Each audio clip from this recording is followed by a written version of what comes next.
Pulso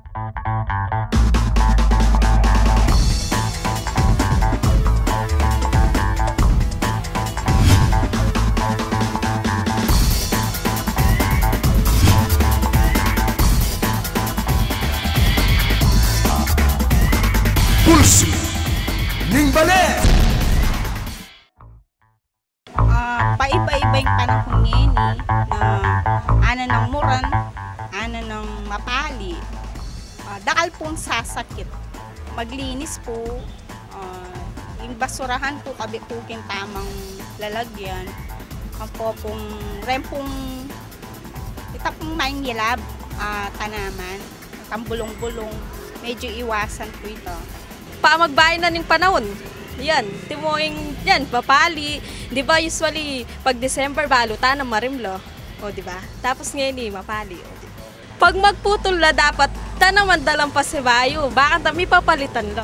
Yung mga nangyayari ngayon na hindi nangyayari dati, like for example yung itang Yolanda, ang milabas sa Yolanda kasi first time in the history. Actually, sinasabi nila sa buong mundo na ngayon pa lang nangyari. So, and sabihan dapat na kasama rin yun sa climate change o yung sa pagbabago ng ating mundo. Number one sa tao siguro, unang-una yung disiplina sa pagtatapon ng basura, sa paggamit ng plastic. Tapos alam naman natin yung 70% ng puno natin, anong mga bundok natin is nakakalbo na. Which is halos ginagawa na silang subdivision, di ba?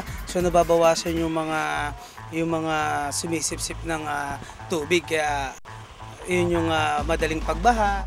So, yun nga, pag iba pamaniliwanan ng panahon, siguro dahilan dareta yapin itang aliwa-aliwang dapat na rin maroko ng tao.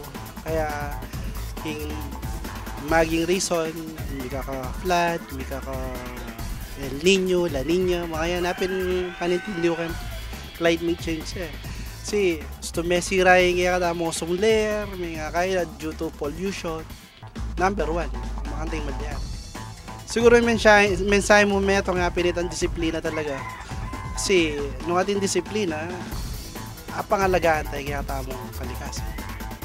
Kung atin napupuna, medyo napaka iba na yung mga nangyayari sa ating kapaligiran. Meron dumarating na pag tag-init, sumusobra ng init. Pag umuulan, sobra naman lakas ng ulan.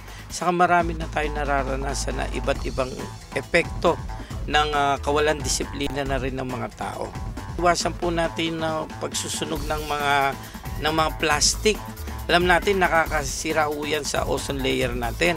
Iwasan po natin ang pagtapon ng madudumi sa kanal na nagsasani ng pagbara at nakakasira ng ating kapaligiran.